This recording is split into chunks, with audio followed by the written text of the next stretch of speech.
Okay, just wanted to give a quick video to describe how you're supposed to install the Goodridge stainless steel brake lines by ZZP.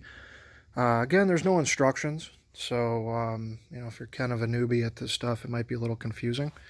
However, it comes with 6 lines total, okay? This one right here, the first one, as you can see, it has 2 threaded ends. This one goes on the very back of your car.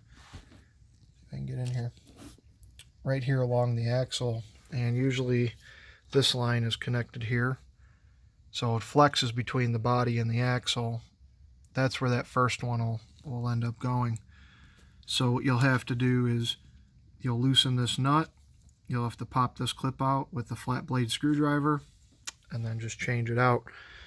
The second one is the one that goes to your rear caliper. It's about the same length as the first one almost, and it has 1 banjo fitting end and 1 threaded end. And then this one, it goes right here at this connection.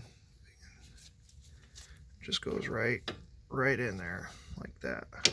Okay, and then what you'll do is pop the clip in. I'll show you here.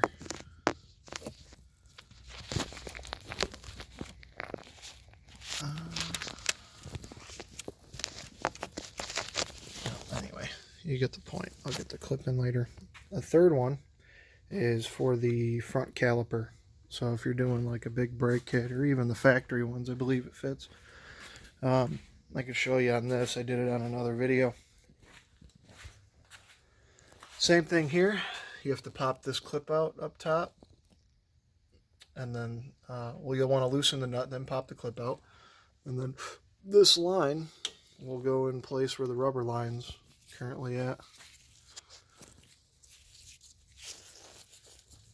So it'll be right there, and then it'll go to your caliper. Pretty easy. Comes with copper washers, so you don't have to worry about that, but you will have to reuse your factory banjo bolts, so make sure you don't throw those away. So yeah, the 3 lines, the washers, pretty self-explanatory. Loosen the nuts and pop the clips, change the lines out, and then when you're torquing your caliper, make sure that you're using a torque wrench so that you don't pull the threads out of the soft aluminum. But otherwise, looks like a quality product. Pretty easy to install as long as you got some line wrenches and flat blade screwdriver, some time.